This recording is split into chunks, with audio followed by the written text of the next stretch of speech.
Hello everyone. ඉංග්‍රීසි භාෂාවේ නිතරම භාවිත වෙන there is, there are සහ have has බොහෝ අය පටල ගන්නවා. ඊට හේතුව තමා there is, there are තුල තියෙන්නේ ඉන්නවා තියනවා කියන තේරුම්. have has තුල ගැබ් වෙලා තියෙන්නේ ඉන්නවා තියනවා කියන තේරුම්. මෙන්න මේ හේතුව නිසා බොහෝ දෙනෙක් there is, there are සහ have has පටල ගන්නවා. there is ගන්නේ අපි එහෙම නැත්නම් there are ගන්නේ යම්කිසි තැනක යම්කිසි දෙයක් තියනවා කියන්න. එහෙම නැත්නම් යම්කිසි තැනක යම්කිසි දේවල් ගොඩක් තියනවා කියන්න. එහෙම නැත්නම් ඉන්නවා කියන්න. අපි have has ගන්නේ අයිතියක් හැඟවීමේදී. උදාහරණයක් බලන්න මෙන්න මේක. අපි කියමු මේසේ උඩ ෆෝන් එකක් තියෙනවා. එහෙම නැත්නම් ෆෝන් එකක් තියෙනවා මේසේ උඩ. ෆෝන් එකක් තියෙනවා කොහොමද කියන්නේ? there is a phone. Phone එකක් නිසා a phone භාවිත කළා. මේසේ උඩ කියන්න ගන්න නිපාත පදය තමයි on the table. අනිවාර්යෙන් එතන the දැමිය යුතුමයි. on table කියන්නේ හැ on the table. මේසේ උඩ ෆෝන් එකක් තියෙනවා. there is a phone on the table. අපි කොහොමද කියන්නේ? මට ෆෝන් එකක් තියෙනවා. එතන අයිතියක් හැඟවෙන්නේ. මට ෆෝන් එකක් තියෙනවා. I have a phone. I have a phone. There is a phone to me එහෙම කියන්නේ නැහැ. I have a phone. මට ෆෝන් එකක් තියෙනවා. අපි තව උදාහරණයකට යමු. ගේට්ටුව ළඟ ගැහැණු ළමයෙක් ඉන්නවා. කොහොමද අපි කියන්නේ? දැන් සිංහලෙන් ගේට්ටුව ළඟ කියලා පළමුව කීවට ඉංග්‍රීසි භාෂාවේදී ඉස්සෙල්ලා කියන්න ඕන ගැහැණු ළමයෙක් ඉන්නවා කියලා. There is a girl. ගැහැණු ළමයෙක් ඉන්නවා. කොහෙද ඉන්නේ? ගේට්ටුව ළඟ. At the gate. ගේට්ටුව ළඟ. at කියනවා අපි ළඟ කියන්න. near කියනවා අපි අසල කියන්න. at the gate ගේට්ටුව ළඟ. ගේට්ටුව ළඟ ගැහැණු ළමයෙක් ඉන්නවා. කොහොමද කියන්නේ?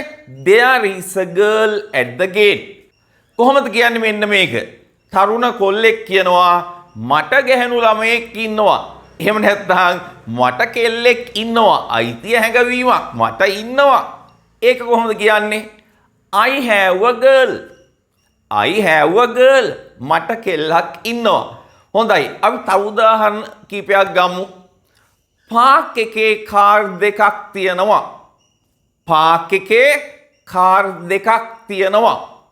ඉස්සල්ලා කියන්න ඕන කාර් දෙකක් තියෙනවා කියලා. There are two cars. ඇයි මං එතන there are ගත්තේ? there are ගන්නේ ගොඩක් දේවල් දෙකක් හෝ ඊට වැඩි ගාණක් තියෙන විට. There are two cars. Park එකේ at the park. පාක් එකේ at the park. There are two cars at the park. කොහොමද කියන්නේ? මට කාර් දෙකක් තියෙනවා. I have two cars. I have two cars. මගේ මාමට කාර් දෙකක් තියෙනවා. My uncle has two cars. My uncle ඒක වචන නිසායි එතනදී has භාවිත කරේ. My uncle has two cars. මගේ මාමට කාර් දෙකක් තියෙනවා. මම විශ්වාස කරනවා ඔබට ඉතාම පැහැදිලි ඇති කියලා. මේ සමගම ඔබට මතක් කරන්නට කැමති සතියට දින දෙකක් උගන්වන අපගේ ත්‍රිමාසික ප්‍රායෝගික ඔන්ලයින් ඉංග්‍රීසි පාඨමාලාවට ඔබට සම්බන්ධ වෙන්න පුළුවන්. ඔබ කැමති නම් තිරේ දිස්වන මෙන්න මේ නම්බරයකට 071 47 22 516ට ඔබගේ නම WhatsApp කරලා විස්තර ලබා ගන්න. හොඳයි. අපි තව උදාහරණයක් බලමු. මේසය යට පූසෙක් ඉන්නවා. ඉස්සලා කියන්න ඕන පූසෙක් ඉන්නවා කියලා. There is a cat. මේසය යට under the table. අනිවාර්යෙන් the දැමිය යුතුයි. නාම පදයකට කලින් the දැමිය යුතුමයි. under the table මේසේ යට. There is a cat under the table. මේසේ යට පූසෙක් ඉන්නවා. කොහොමද කියන්නේ? මට පූසෙක් ඉන්නවා. හුරතලයට ඇති කරන ලස්සන පූසෙක් ඉන්නවා. මට පූසෙක් ඉන්නවා. I have a cat. I have a cat. මට පූසෙක් ඉන්නවා. තව එකක් බලන්න. මේසේ උඩ පරිගණක දෙකක් තියෙනවා. මේසේ උඩ computers දෙකක් තියෙනවා. කොහොමද කියන්නේ? There are two computers. ඇයි there are ගත්තේ අපි? දෙකක් නිසා. There are two computers මේසේ උඩ on the table. කොහොමද කියන්නේ? කුමාරට computers දෙකක් තියෙනවා. Kumar has two computers. Kumar has two computers. එතනදි there are පටල ගන්න එපා. යම්කිසි තැනක යම්කිසි දෙයක් තියෙනවා කියනකොට there is ගන්නවා.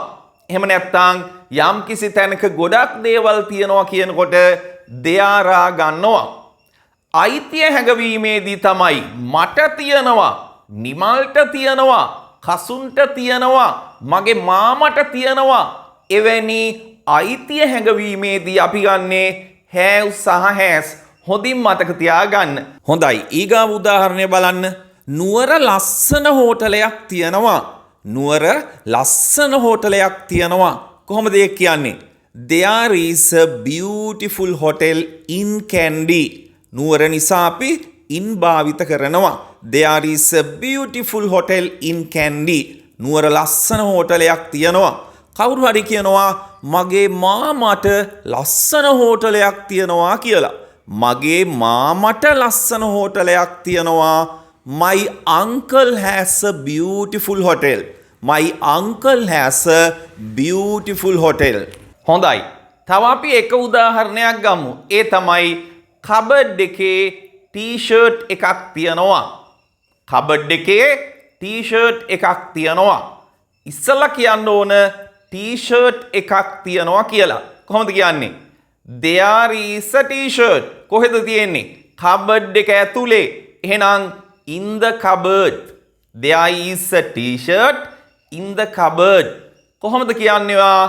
මට ටී-ෂර්ට් පහක් තියෙනවා. මට ටී-ෂර්ට්ස් පහක් තියෙනවා. I have 5 t-shirts. I have 5 t-shirts. පැහැදිලි නේද? එහෙම නැත්නම් කුමාරට ටී-ෂර්ට් පහක් තියෙනවා. Kumar has 5 t-shirts. කබඩ් එකේ ටී-ෂර්ට් පහක් තියෙනවා. කොහොමද කියන්නේ? කබඩ් එකේ ටී-ෂර්ට් පහක් තියෙනවා. There are 5 t-shirts in the cupboard. There are 5 t-shirts in the cupboard. පැහැදිලි නේද? එතකොට ආය කවදාවත් පටල ගන්න එපා. There is, there are සහ have has භාවිත කරන විදිය. හොඳයි, එහෙනම් අපි තවත් පාඩමකින් හමු වෙමු. ගිහින් එන්නම්. Have a nice day. Bye.